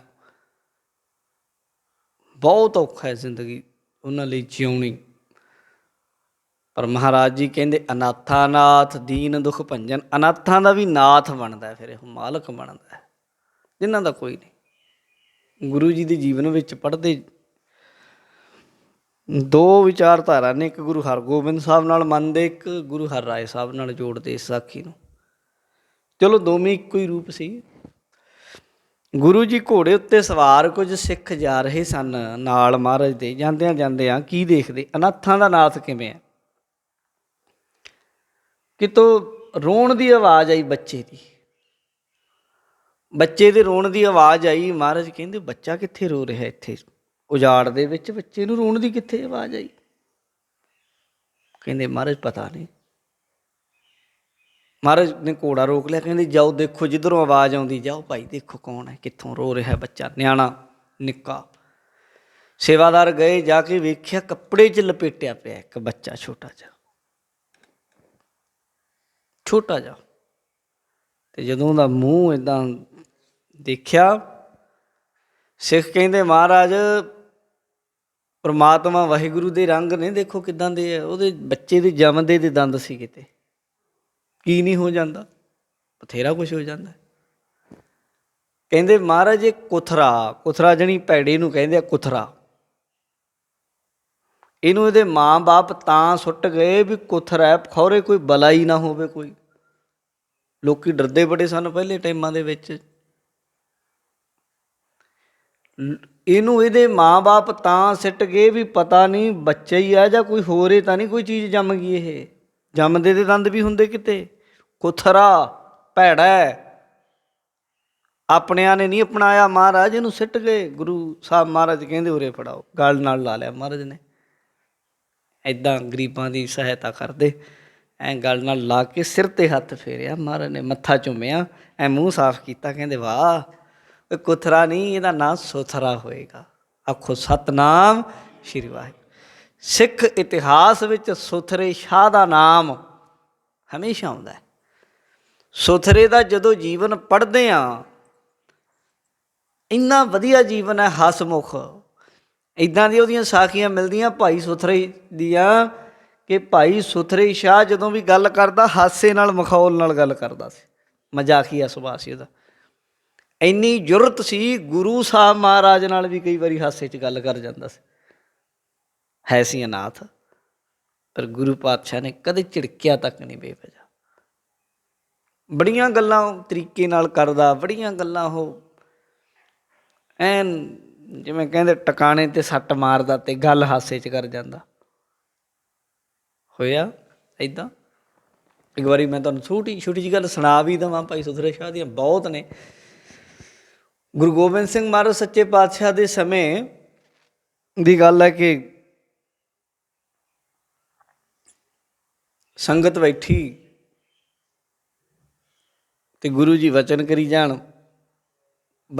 ਜਾਣ ਅਤੇ ਬਾਕੀ ਸਾਰੇ ਮਹਾਰਾਜ ਵੱਲ ਮੂੰਹ ਕਰਨ, ਉਹਨੇ ਮੂੰਹ ਘੁਮਾ ਲਿਆ। ਮਹਾਰਾਜ ਕਹਿੰਦੇ ਉਹ ਸੁਥਰਿਆ ਕੀ ਕਰੀ ਜਾਂਦਾ, ਮੂੰਹ ਪਰਾਂ ਨੂੰ ਘੁਮਾ ਕੇ ਬੈਠ ਗਿਆ। ਕਹਿੰਦਾ ਮਹਾਰਾਜ ਪੈਂਦੀਆਂ ਬਹੁਤ ਨੇ ਜਦੋਂ ਵਚਨ ਸੁਣਦੇ ਆ ਤੁਹਾਡੇ, ਸਿੱਧੀਆਂ ਮੂੰਹ 'ਤੇ ਝੱਲੀਆਂ ਹੀ ਨਹੀਂ ਜਾਂਦੀਆਂ, ਪਿੱਠ ਕਰਕੇ ਤਾਂ ਬਹਿ ਗਿਆ। ਮਹਾਰਾਜ ਕਹਿੰਦੇ ਇੱਦਾਂ ਨਹੀਂ ਬੈਠੀ ਦਾ। ਫਿਰ ਹੱਸ ਕੇ ਕਹਿੰਦਾ ਮਹਾਰਾਜ ਸਾਰੇ ਇੱਦਾਂ ਹੀ ਬੈਠੇ ਆ ਇਹ। ਮਹਾਰਾਜ ਕਹਿੰਦੇ ਕਿਵੇਂ? ਕਹਿੰਦਾ ਮਹਾਰਾਜ ਸੁਣਦੇ ਇਹ ਵੀ ਨਹੀਂ, ਇਹ ਵੀ ਪਿੱਠ ਘਮਾਈ ਬੈਠੇ ਆ, ਕਰਨਾ ਇਹਨਾਂ 'ਚ ਵੀ ਕਿਸੇ ਨੇ ਨਹੀਂ। ਮਹਾਰਾਜ ਹੱਸ ਕੇ ਕਹਿੰਦੇ ਦੇਖੋ ਸੁਥਰਾ ਗੱਲ ਕਿੰਨੀ ਵਧੀਆ ਗੱਲ, ਸੁਥਰੀ ਗੱਲ ਕਰ ਰਿਹਾ, ਸਾਫ਼। ਅਸੀਂ ਵੈਸੇ ਮੂੰਹ ਕਰੀ ਬੈਠੇ ਹਾਂ, ਮਨ ਸਾਡੇ ਹੋਰ ਪਾਸੇ ਹੈ, ਪਰ ਅਸਲ ਗੁਰੂ ਵੱਲ ਤੇ ਉਹ ਹੈ ਜੇ ਕੋ ਗੁਰ ਤੇ ਸਨਮੁਖ ਹੋਵੇ। ਜੇ ਗੁਰੂ ਤੋਂ ਕੋਈ ਸਨਮੁਖਤਾ ਹੋਵੇ ਸਿੱਖ ਕੋਈ, ਜੇ ਕੋਈ ਸਿੱਖ ਗੁਰੂ ਤੋਂ ਸਨਮੁਖ ਹੁੰਦਾ ਹੈ ਅਤੇ ਗੁਰੂ ਤੋਂ ਬਿਨਾਂ ਹੋਰ ਕਿਸੇ ਨੂੰ ਜਾਣਦਾ ਨਹੀਂ। ਫਿਰ ਉਹ ਗੁਰੂ ਦੀ ਗੱਲ ਨੂੰ ਸਮਝਦਾ ਹੈ। ਗੁਰੂ ਵੱਲ ਉਹਦਾ ਮੂੰਹ ਅਸਲ ਮਨ ਦਾ ਮੂੰਹ ਹੁੰਦਾ ਹੈ। ਜਦ ਮੂੰਹ ਮਨ ਦਾ ਵੀ ਗੁਰੂ ਵੱਲ ਹੋ ਗਿਆ, ਫਿਰ ਸਰੀਰ ਦਾ ਵੀ ਆਪੇ ਹੋ ਜਾਏਗਾ। ਤਾਂ ਐਸੇ ਅਨਾਥਾਂ ਨੂੰ ਕਈ ਸਾਰੀਆਂ ਐਸੀਆਂ ਘਟਨਾਵਾਂ ਭਾਈ ਸੁਥਰੇ ਦੀਆਂ, ਜਿਨ੍ਹਾਂ ਨੂੰ ਗੁਰੂ ਜੀ ਨੇ ਬੜਾ ਵੱਡਾ ਮਾਣ ਦਿੱਤਾ, ਸਤਿਕਾਰ ਦਿੱਤਾ। ਇਹ ਗੁਰੂ ਘਰ ਦੀ ਵਡਿਆਈ ਹੈ। ਅਨਾਥਾਂ ਨਾਥ ਦੀਨ ਦੁਖ ਭੰਜਨ। ਅਨਾਥਾਂ ਗਰੀਬਾਂ ਨੂੰ, ਗਰੀਬਾਂ ਅਨਾਥਾ ਤੇਰਾ ਮਾਣ ਹੈ ਵਾਹਿਗੁਰੂ। ਅਨਾਥਾਂ ਨਾਥ, ਅਨਾਥਾਂ ਦਾ ਨਾਥ ਮਾਲਕ ਬਣ ਕੇ ਖੜਦਾ। ਉਹ ਕਹਿੰਦਾ ਸਾਰੀ ਦੁਨੀਆ ਕਹਿੰਦੀ ਇਹਦਾ ਕੌਣ ਹੈ? ਉਹ ਕਹਿੰਦਾ ਮੇਰੇ ਹੈ, ਇਹ ਮੈਂ ਇਹਨਾਂ ਦਾ, ਇਹ ਮੇਰੇ ਹੈ।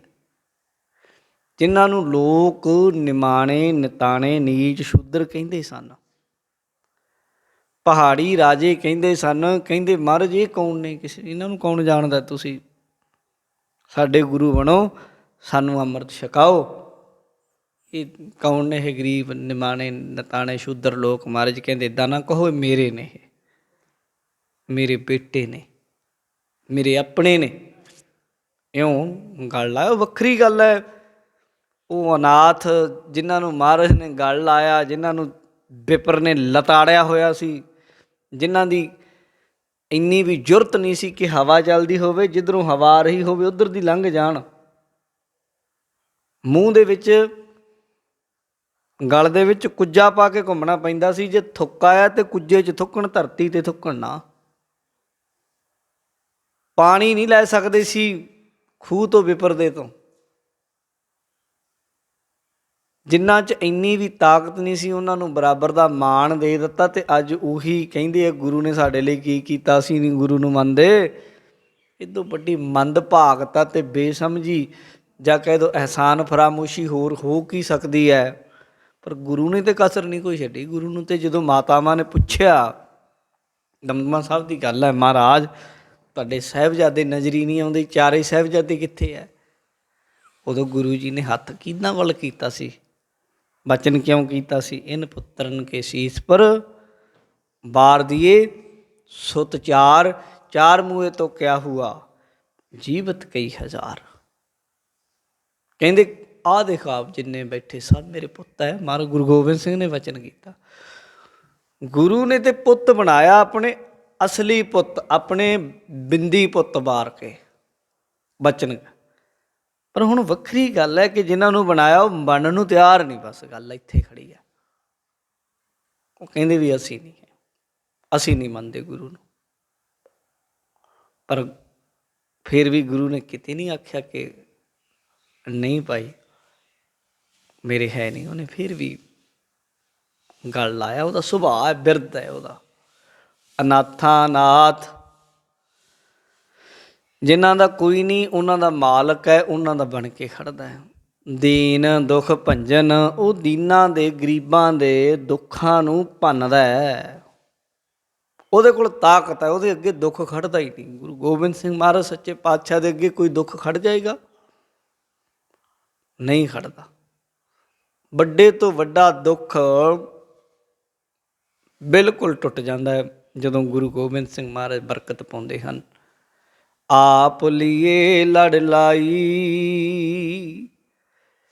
ਆਪ ਲੜ ਲਾਉਂਦਾ ਆਪਣੇ ਪਿਆਰਿਆਂ ਨੂੰ। ਇੱਦਾਂ ਹੀ ਵਾਹਿਗੁਰੂ ਅਕਾਲ ਪੁਰਖ ਅੰਤਰਜਾਮੀ, ਉਹਦਾ ਸਰਗੁਣ ਰੂਪ ਗੁਰੂ ਨਾਨਕ, ਗੁਰੂ ਗੋਬਿੰਦ ਸਿੰਘ, ਦਸੇ ਪਾਤਸ਼ਾਹੀਆਂ। ਇੱਦਾਂ ਹੀ ਅਕਾਲ ਪੁਰਖ ਵਾਹਿਗੁਰੂ ਜਿਹੜਾ ਕੋਈ ਵੀ ਉਹਦਾ ਬਣ ਜਾਏ, ਉਹਨੂੰ ਫਿਰ ਆਪਣੇ ਲੜ ਆਪ ਲਾ ਲੈਂਦਾ। ਫਿਰ ਅਨਾਥਾਂ ਦਾ ਨਾਥ, ਜਿਹਨੂੰ ਕੁੱਲ ਦੁਨੀਆ ਜਿਹਦੀ ਨਹੀਂ ਬਣਦੀ। ਦਰਦੀਆਂ ਦੇ ਦੁੱਖ ਤੋੜ ਦਿੰਦਾ, ਉਹ ਦਰਦ ਤੋੜ ਦਿੰਦਾ। ਆਪਣਿਆਂ ਨੂੰ ਆਪਣੇ ਲੜ ਆਪਣੇ ਪੱਲੇ ਪਾ ਲੈਂਦਾ ਹੈ, ਆਪਣੇ ਬਣਾ ਲੈਂਦਾ ਹੈ। ਦੇਖੋ ਕਿੱਡੀ ਵੱਡੀ ਗੱਲ ਹੈ। ਹਰ ਕੀ ਓਟ ਜੀਵਹਿ ਦਾਸ ਤੇਰੇ, ਹਰ ਕੀ ਓਟ ਜੀਵਹਿ ਦਾਸ ਤੇਰੇ। ਸਤਿਗੁਰੂ ਗੁਰੂ ਅਰਜਨ ਦੇਵ ਸਾਹਿਬ ਮਹਾਰਾਜ ਕਹਿੰਦੇ ਸੀ, ਵਾਹਿਗੁਰੂ ਇਹ ਪ੍ਰਮਾਤਮਾ ਅਸੀਂ ਤੇਰੇ ਦਾਸ ਹਾਂ, ਅਤੇ ਤੇਰੇ ਦਾਸ ਤੇਰੀ ਓਟ ਤੇਰੇ ਆਸਰੇ ਜਿਉਂਦੇ ਆ, ਉਹਨਾਂ ਨੂੰ ਕੋਈ ਹੋਰ ਆਸਰਾ ਹੁੰਦਾ ਨਹੀਂ। ਹਰ ਕੀ ਓਟ ਜੀਵੈ ਦਾਸ ਤੇਰੇ, ਤੇਰੇ ਦਾਸ ਹੀ ਹਨ ਜਿਹੜੇ ਹਰੀ ਦੀ ਪ੍ਰਮਾਤਮਾ ਤੇਰੀ ਓਟ ਵਿੱਚ ਰਹਿੰਦੇ ਆ। ਆਮ ਦੁਨੀਆ ਦੇ ਬੰਦਿਆਂ ਨੂੰ ਕਈ ਸਾਰੀਆਂ ਓਟਾਂ ਹੁੰਦੀਆਂ। ਸਾਧ ਸੰਗਤ ਛੱਡਦਾ ਕਿਤੇ ਵੀ ਮੇਰਾ ਫਲਾਣੇ ਨਾਲ, ਮੇਰਾ ਉਹ ਬੰਦਾ ਵੱਡਾ ਮੇਰਾ ਮਿੱਤਰ ਹੈ, ਉਹ ਮੇਰਾ ਰਿਸ਼ਤੇਦਾਰ ਹੈ। ਸਭ ਬੰਦਾ ਕੋਈ ਕਿਤੇ ਨਾ ਕਿਤੇ ਮਾਣ ਕਰਦਾ। ਪਰ ਜਿਹੜਾ ਗੁਰਸਿੱਖ ਹੈ ਉਹਦੀ ਕਿਤੇ ਮਰਜ਼ੀ ਪਹੁੰਚ ਹੋਵੇ, ਜੋ ਮਰਜ਼ੀ ਹੋਵੇ, ਪਰ ਉਹ ਪਰਮਾਤਮਾ ਦੀ ਓਟ ਵਿੱਚ ਰਹਿੰਦਾ ਹੈ। ਹੋਰ ਨਹੀਂ ਆਪਣਾ ਕੋਈ ਅਹੁਦਾ, ਆਪਣੀ ਕੋਈ ਕਿਸੇ ਚੀਜ਼ ਦੀ ਉਹਨੂੰ ਵਡਿਆਈ ਮਾਣ ਹੁੰਦਾ ਨਹੀਂ। ਉਹਨੂੰ ਬਿਲਕੁਲ ਸੇਵ ਕੇ ਨਿਰਮਾਣ ਬਣ ਕੇ ਰਹਿੰਦਾ। ਇਹ ਗੁਰਸਿੱਖਾਂ 'ਚ ਗੁਣ ਹੁੰਦੇ। ਸਾਧ ਸੰਗਤ ਉਹਦੀ ਓਟ ਵਿੱਚ ਰਹਿੰਦੇ ਆ, ਹੋਰ ਕਿਸੇ ਦੇ ਨਹੀਂ। ਇੱਥੇ ਸਾਡੇ ਅਨੰਦਪੁਰ ਸਾਹਿਬ ਕਈ ਮਹੀਨਿਆਂ ਤੋਂ ਮੈਂ ਦੇਖਦਾ, ਇੱਕ ਗੁਰਸਿੱਖ ਨੇ ਆਉਣਾ, ਬੜੇ ਪਿਆਰ ਨਾਲ ਬੈਠਣਾ, ਦਾੜੀ ਕੇਸਾ ਧਾਰੀ ਗੁਰਸਿੱਖ, ਸਿੰਪਲ ਕੱਪੜੇ ਪਾ ਕੇ ਬੈਠਣਾ। ਸ਼ਾਮਾਂ ਦੇ ਟਾਈਮ ਤੱਕ ਉਹਨੇ ਬੈਠਣਾ, ਕਥਾ ਸੁਣ ਕੇ ਜਾਣਾ। ਕਈ ਵਾਰ ਬੈਠਣਾ ਅਤੇ ਗੱਲਬਾਤ ਵੀ ਹੁੰਦੀ ਰਹਿਣੀ। ਕਈ ਵਾਰੀ ਉਹਨੇ ਕਹਿਣਾ ਜੀ ਕਥਾ ਚੱਲਦੀ, ਅਸੀਂ ਸੁਣਦੇ ਹਾਂ। ਮਿਲਣਾ ਕਈ ਮਹੀਨਿਆਂ ਬਾਅਦ ਫਿਰ ਕਿਤੇ ਬੈਠੇ, ਮੈਂ ਕਿਹਾ ਚਲੋ ਆਪਾਂ ਬੈਠਦੇ ਹਾਂ ਗੱਲ ਕਿਤੇ। ਫਿਰ ਪਤਾ ਲੱਗਿਆ ਉਹ ਊਨੇ ਦੇ ਸ਼ਹਿਰ ਦਾ ਉਹ DC ਸੀ, ਊਨੇ ਦਾ। ਉਹ ਗੱਲਾਂ ਬਾਤਾਂ ਤੋਂ ਫਿਰ ਜਾ ਕੇ ਜਾਣੀ ਪਤਾ ਲੱਗਿਆ। ਜਦੋਂ ਉੱਥੇ ਗਏ ਨਾ ਹਵੇਲੀ, ਉੱਥੇ ਨਾਲ ਦੇ ਸਿੰਘਾਂ ਨੇ ਉਹਨੂੰ ਸਲੂਟ ਮਾਰਿਆ, ਦੂਜਿਆਂ ਨੇ। ਮੈਂ ਕਿਹਾ ਵੀ ਇਹ ਗੱਲਬਾਤ ਕੀ ਹੈ, ਇਹ ਕਰਦੇ ਕੀ ਹੈ ਇਹ? ਉਹ ਫਿਰ ਦੱਸਿਆ ਉਹਨਾਂ ਨੇ। ਇੱਥੇ ਭਾਈ ਗੁਰਪ੍ਰੀਤ ਸਿੰਘ ਹੋਣੀ ਜਿਹੜੇ ਸਾਡੇ ASI ਆ, ਉਹਨਾਂ ਨੇ ਫਿਰ ਗੱਲਬਾਤ ਕੀਤੀ। ਉਹਨਾਂ ਨੇ ਦੱਸਿਆ, ਕਹਿੰਦੇ ਇਹ ਊਨੇ ਦੇ DC ਹੈ ਗਿਆਨੀ ਜੀ ਇਹ। ਮੈਂ ਕਿਹਾ ਵੀ ਕਿੱਡੀ ਨਿਮਰਤਾ ਇਹਨਾਂ ਦੇ ਵਿੱਚ, ਕਿੰਨਾ ਪਿਆਰ ਹੈ। ਜੇ ਕਿਤੇ ਇਹ ਸਿੱਖੀ ਹੈ ਜਿਹੜੀ ਬੰਦੇ ਨੂੰ ਇਹ ਜਾਣੀ ਸਾਧ ਸੰਗਤ ਸਿਖਾਉਂਦੀ ਹੈ, ਆਪਣੇ ਅਹੁਦਿਆਂ ਦਾ, ਆਪਣੀਆਂ ਵਡਿਆਈਆਂ ਦਾ, ਆਪਣੇ ਧਨ ਦਾ ਮਾਣ, ਰੁਤਬੇ ਦਾ ਮਾਣ ਹੈ ਜਿਹੜਾ ਗੁਰੂ ਅੱਗੇ ਨਹੀਂ। ਉਹ ਤਾਂ ਗੁਰੂ ਤੋਂ ਸਾਰੀਆਂ ਚੀਜ਼ਾਂ ਨੂੰ ਥੱਲੇ ਹੀ ਸਮਝਦਾ, ਫਿਰ ਉਹ 'ਤੇ ਕਿਰਪਾ ਵੀ ਹੁੰਦੀ। ਅਤੇ ਇੱਥੇ ਸਾਡੇ ਵਰਗੇ ਤਾਂ ਆਕੜੀ ਕਿੱਲੇ ਹੀ ਉਹਨਾਂ ਦੇ ਐਂ ਆੜੇ ਹੁੰਦੇ ਗਰਦਨਾਂ 'ਚ, ਮੱਥਾ ਹੀ ਨਹੀਂ ਟਿਕ ਸਕਦਾ। ਮੱਥਾ ਵੀ ਆਲੇ ਦੁਆਲੇ ਦੇਖ ਕੇ ਟੇਕਦੇ ਆ ਵੀ ਦੇਖਦੇ ਆ ਲੋਕ ਮੈਨੂੰ। ਇਸ ਤਰ੍ਹਾਂ ਗੱਲ ਨਹੀਂ ਬਣਦੀ। ਠੀਕ ਹੈ, ਦੁਨਿਆਵੀ ਤੌਰ 'ਤੇ ਚੰਗਾ ਮਾਣ ਮਿਲ ਸਕਦਾ ਹੈ, ਲੋਕ ਕਹਿ ਸਕਦੇ, ਤੂੰ ਕਹਿ ਸਕਦਾ ਜੀ ਮੇਰਾ ਇਹ ਬੜਾ ਜੀ ਸਟੈਂਡਰਡ ਹੈ ਜੀ, ਮੇਰਾ ਜੀ ਇਹ ਦੂਜੇ ਕਹਿੰਦੇ ਜੀ ਨਾਹਰ ਹੈ ਜੀ ਬੰਦੇ ਦਾ, ਇਹਦਾ ਬੜਾ ਪੈਸਾ ਹੈ ਜੀ ਇਹਦੇ ਕੋਲ। ਨਾ, ਗੁਰੂ ਦੇ ਕੋਲ ਤੇ ਗੁਰੂ ਕਾ ਸਿੱਖ ਹੈ ਜਿਹੜਾ, ਉਹਨੂੰ ਆਪਣੀ ਓਟ, ਆਪਣੇ ਨਾ ਕਿਸੇ ਅਹੁਦੇ ਦੀ, ਨਾ ਧਨ ਦੀ, ਨਾ ਮਾਲ ਦੀ ਕੋਈ ਓਟ ਨਹੀਂ, ਉਹਨੂੰ ਕੇਵਲ ਗੁਰੂ ਦੀ, ਪਰਮਾਤਮਾ ਦੀ ਓਟ ਹੈ। ਉਹੀ ਉਹਦਾ ਦਾਸ ਬਣ ਸਕਦਾ ਹੈ, ਨਹੀਂ ਉਹਦਾ ਦਾਸ ਨਹੀਂ ਬਣਿਆ ਜਾ ਸਕਦਾ, ਭਾਵੇਂ ਜੋ ਮਰਜ਼ੀ ਕਰਦੇ ਫਿਰੀ ਜਾਓ। ਗੁਰੂ ਜੀ ਕਹਿ ਰਹੇ, ਹਰ ਕੀ ਓਟ ਜੀਵ ਹੈ ਦਾਸ ਤੇਰੇ। ਹੇ ਮੇਰੇ ਮਾਲਕ, ਜਿਹੜੇ ਤੇਰੇ ਦਾਸ ਹੈ ਹਰੀ ਪਰਮਾਤਮਾ, ਉਹ ਤੇਰੀ ਓਟ 'ਚ ਜਿਉਂਦੇ ਆ, ਹਰ ਕੰਮ ਤੇਰੀ ਓਟ ਵਿੱਚ, ਤੇਰੇ ਆਸਰੇ ਵਿੱਚ ਹੀ ਕਰਦੇ। ਨਾਨਕ ਪ੍ਰਭ ਸਰਣਾਈ, ਮਹਾਰਾਜ ਕਹਿੰਦੇ ਨਾਨਕ ਪ੍ਰਭ ਸਰਣਾਈ, ਹੇ ਪ੍ਰਭੂ, ਹੇ ਵਾਹਿਗੁਰੂ, ਮੈਂ ਤੇਰੀ ਸ਼ਰਨ ਵਿੱਚ ਹਾਂ, ਤੇਰੇ ਦਾਸ ਤੇਰੀ ਸ਼ਰਨ ਵਿੱਚ ਰਹਿੰਦੇ, ਤੇਰੀ ਓਟ ਵਿੱਚ ਰਹਿੰਦੇ ਹਨ, ਅਤੇ ਮੈਨੂੰ ਵੀ ਕਿਰਪਾ ਕਰੋ, ਆਪਣੀ ਸ਼ਰਨ ਵਿੱਚ ਰੱਖ ਲਓ। ਇਉਂ ਗੁਰੂ ਕਾ ਸਿੱਖ ਬੇਨਤੀਆਂ ਕਰਦਾ ਹੈ, ਅਤੇ ਜਦੋਂ ਇਸ ਤਰੀਕੇ ਜੀਵਨ ਜਿਉਂਦਾ ਹੈ, ਉਹਦੇ ਲੋਕ ਸੁਖੀਏ, ਪਰਲੋਕ ਸੁਹੇਲੇ ਹੋ ਜਾਂਦੇ ਹਨ। ਇੱਥੇ ਸ਼ਬਦ ਦੀ ਸੰਪੂਰਨਤਾ, ਸਮੇਂ ਦੀ ਸਮਾਪਤੀ ਹੋਈਆਂ ਭੁੱਲਾਂ ਦੀ ਖਿਮਾ। ਸਮੂਹ ਸਾਧ ਸੰਗਤ ਦਾ ਧੰਨਵਾਦ ਜੀ। ਆਖਰੀ ਪੰਕਤੀਆਂ ਪੜ੍ਹ ਕੇ ਸਮਾਪਤੀ ਕਰਦੇ ਹਾਂ। ਅਨਾਥਾਂ ਨਾਥ ਦੀਨ ਦੁਖ ਭੰਜਨ, ਆਪ ਲੀਏ ਲੜ ਲਾਈ, ਹਰ ਕੀ ਓਟ ਜੀਵਹਿ ਦਾਸ ਤੇਰੇ, ਨਾਨਕ ਪ੍ਰਭ ਸ਼ਰਨਾਈ। ਵਾਹਿਗੁਰੂ ਜੀ ਕਾ ਖਾਲਸਾ, ਵਾਹਿਗੁਰੂ ਜੀ ਕੀ ਫਤਿਹ।